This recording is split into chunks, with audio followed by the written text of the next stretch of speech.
दुनिया में जब न्यूक्लियर हथियारों पर बैन लगाया गया, सभी देशों को एक दूसरे पर शक होने लगा कि कोई देश छिपकर अपना न्यूक्लियर पावर बढ़ा तो नहीं रहा। इसलिए इसे जांचने के लिए अमेरिका ने एक सैटेलाइट को लॉन्च किया। ये खास इसलिए था क्योंकि इसमें एक ऐसे डिटेक्टर लगे थे जो न्यूक्लियर टेस्टिंग के दौरान निकलने वाले गामा रेडिएशन का पता लगा सकता था। लेकिन इससे नतीजा जो निकला, दुनिया भर के देशों का तो पता नहीं, लेकिन दुनिया के बाहर से गामा रेडिएशन जरूर आ रहे थे।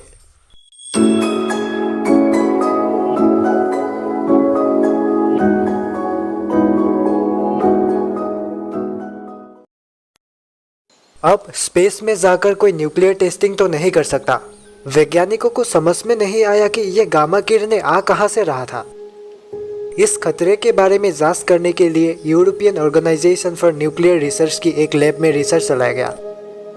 आखिर में पता चला कि अगर गामा की किरणों का विस्फोट हुआ तो धरती का नामो निशान नहीं रहेगा।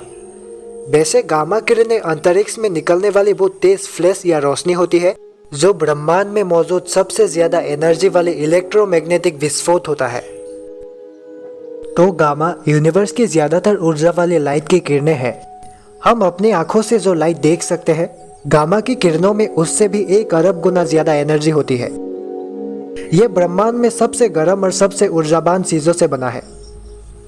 जब कोई तारा खत्म होता है, जब 2 न्यूट्रॉन सितारे आपस में टकराते हैं, जब सुपरनोवा में विस्फोट होता है या ब्लैक होल से जो तेज एनर्जी निकलती है, वही एनर्जी गामा रे बर्स्ट के रूप में अंतरिक्ष में ट्रेवल करती है। ब्लैक होल अंतरिक्ष की ज्यादातर गुरुत्वाकर्षण वाली वो चीज या जगह है जहां पर जो भी चीज गिरता है वो वापस इससे बाहर नहीं निकल सकता। रोशनी भी नहीं, मतलब इससे रोशनी भी रिफ्लेक्ट नहीं हो सकते। वैसे ब्लैक होल का खतरा इतना ही नहीं, इससे तेज एनर्जी वाली ऐसी बीम निकल सकते हैं जिसके रास्ते में आने वाले हर वो चीज जलकर राख हो सकते हैं। दरअसल इसी एनर्जी को ब्लैक होल से निकलने वाले गामा रे बर्स्ट कहा जाता है। कहते हैं इससे इतना एनर्जी निकलते हैं जितना कि सूरज 10 अरब सालों में निकलेगा। वैज्ञानिकों को अंतरिक्ष में होने वाले एक ऐसे ही विस्फोट के बारे में पता चला था जो धरती से 2.4 बिलियन लाइट ईयर दूरी पर हुआ था। फिर भी इस विस्फोट का एहसास वैज्ञानिकों को धरती तक हुआ।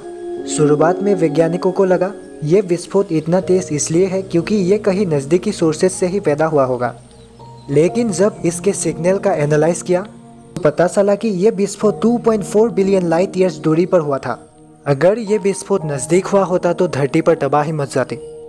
अगर एक शक्तिशाली गामा रे बर्स्ट हमारे मिल्की वे में भी पैदा होती है तो वो धरती के ओजोन लेयर को भी तबाह कर सकती है। गामा एक रे है तो इसका स्पीड लाइट के बराबर है। अगर ये हमारे तरफ भी आता है तो हमारे पास खुद को बचाने के लिए जरा भी वक्त नहीं रहेगा। हालांकि ऐसा होने की पॉसिबिलिटी काफी कम है। वैज्ञानिकों को लगता है कि हमारी धरती को गामा रे के विस्फोट से ज्यादा एस्ट्रॉइड से ज्यादा खतरा है। वैज्ञानिकों का उस विस्फोट के बारे में कहना है कि एक सितारे की मौत हो गई और उसके ब्लैक होल में बदलने की प्रोसेस शुरू हो गई। वैसे इस विस्फोट के बारे में एस्ट्रोनॉट्स ने फेमी गामा रे स्पेस टेलीस्कोप की मदद से पता लगाया था और इस विस्फोट को वैज्ञानिकों ने गामा रे बर्स्ट 221009A नाम दिया था।